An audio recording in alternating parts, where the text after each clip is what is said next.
Good morning, this is Jeff with Sewer Tech Northwest. Today we're at 19248 South Lace Road here in Molalla. We're located just to the right of the front doorway underneath the deck boards. You're about 10 deck boards in here. It's right at the corner where you have a 3-inch ABS cleanout. We're going to check the overall condition and serviceability of the sanitary sewer line. Water's running. We're going to zero out once we hit the base of the cleanout. Off we go.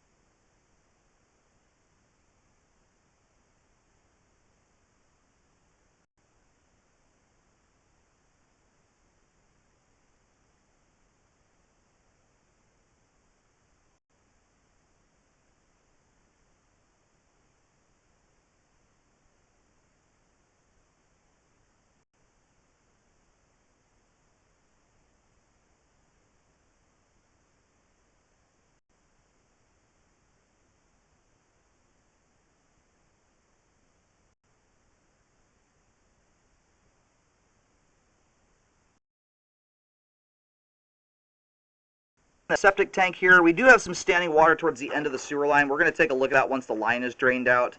There's certainly grease buildup in the line. I'm almost more concerned about that right now than I am the settling, which is a very common issue on septics. Anyway, we're going to start pulling back here once the line drains out.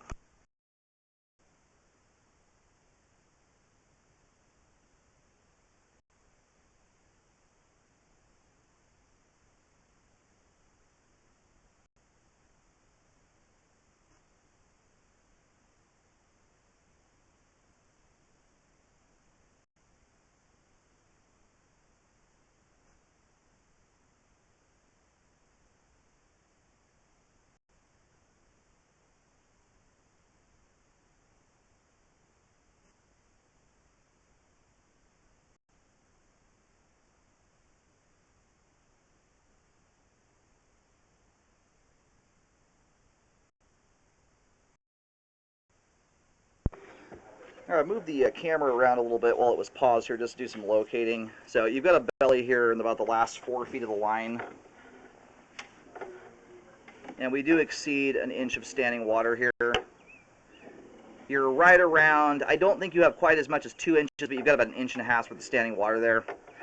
You do have a fair amount of grease buildup in the line, and we do have some blockage evidence.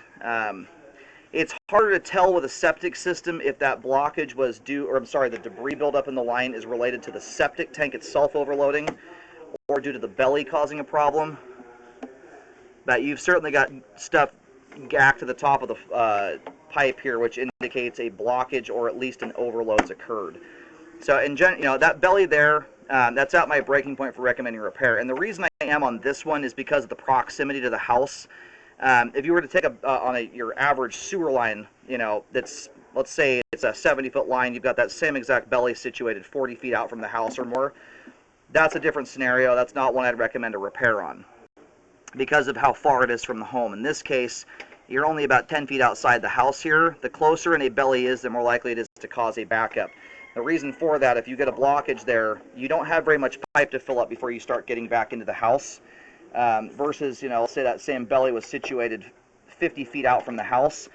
If you block, you have to fill up a humongous amount of sewer pipe, and in doing so, you create head pressure. It's the water weight that's pushing on the blockage, building up behind it. Assuming your blockage is made out of stuff like toilet paper, things that are intended to go down the sewer line, that head pressure busts everything loose long before it gets back to the house. When you have a shorter line like this, it's a higher risk line when you've got a belly. So anyway, I'm going to recommend a repair on that. What it looks like happened here, and I just pushed back to the foundation wall. We're well within the crawl space. Everything from this point back is all exposed piping.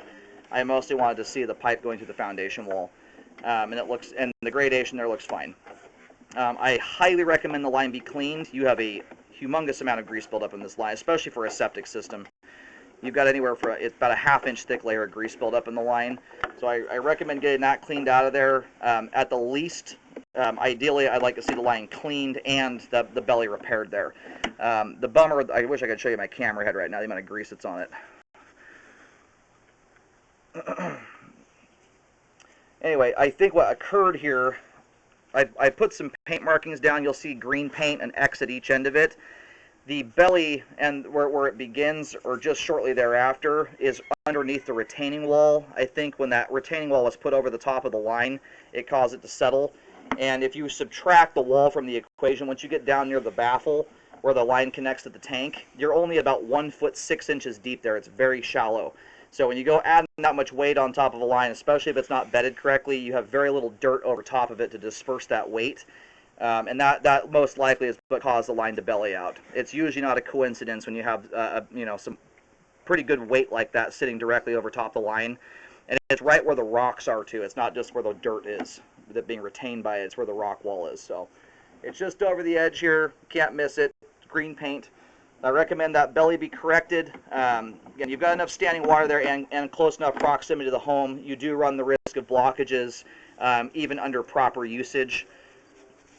So if the belly is not repaired, at the least the line needs a thorough cleaning, interior and exterior. You've got heavy grease buildup throughout the entire line. At least get it going back to where the kitchen sink drain ties in.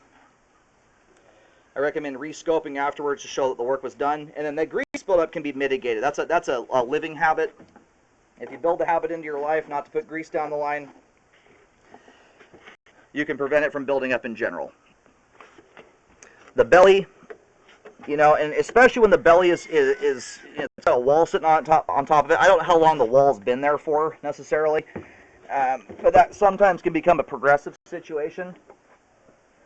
A lot of I've been doing this for 13 years. I've cambered hundreds and hundreds of septic lines. I can tell you almost every time when I'm within 5 to 10 feet of the septic tank because of the propensity for that last little bit of the line to belly out. What I've surmised over the years, as the tank settles into the ground a bit, it's got to displace dirt to do that. It loosens the soil up immediately around the tank and causes the line to settle. So my concern is, too, on this one, where you've got a conjunction of just what often naturally occurs with septic lines, and also on top of that, you've got a retaining wall sitting over the top of the line. My concern is longevity, and is it going to progressively shift over time? So if it's not repaired, I would rescope periodically. I'd probably do that about every 2 years to keep an eye on things. And if it's not repaired, you're going to want to rescope at about the 1 year mark. That just gives you a baseline for how the line is handling your living habits. Every house is different. Right now, there could be 2 people in here where 5 are moving in. So that volume difference does make a difference in how buildup occurs. And some people opt to do periodic jetting in and around, especially when they're getting ready to pump the tank. In this case, the ideal scenario would probably be to clean the line, like essentially during the cleaning process, when they're pumping the tank out, or immediately after, because that grease is all going to get blasted out into the tank, and you want to prevent as much of it from floating off into the drain field as possible. So anyway, and I highly recommend rescoping the line afterwards. Right now, there's enough gunk at the top of the pipe obscuring my view. You could have, potentially wonky pipe joints, things like that we can't see right now. By and large, the line all looks intact, albeit it has settled. Most plastic pipe can resist settling or can resist breaking under settling quite effectively. But you want to rescope for 2 reasons. 1, to check the work. 2, to get a better look at the line. And if that belly gets repaired, you can just do the rescope at that point in time. You want to do that with a closed trench. You want to make sure every bit of weight is over the top of that line it's going to be before you do your rescope to ensure that it's staying put and not settling. This line, for instance, had you scoped it before that wall went in, most likely probably would have looked totally fine. It's not until you put that weight on it that you're going to see if it's going to settle. So anyway, recommend all those different things and rescopes to check all the work. Ideally you just do 1 rescope. If you're going to do a conjunction of repairs and cleaning, just do 1 rescope after all of it's completed. Then you're not just wasting time and money scoping over and over again. Aside from that bellied area, the rest of the line here looks good as far as I can tell. We do have grease obscuring my view. My bigger concern is the pipe leading out towards the tank. You've got a lot of gunk stuck to the top of the pipe. It's mostly that area I can't see very well at the top of the sewer line. The rest of it I can see fine, and all that looks like it's in good shape. It just has some grease buildup in it.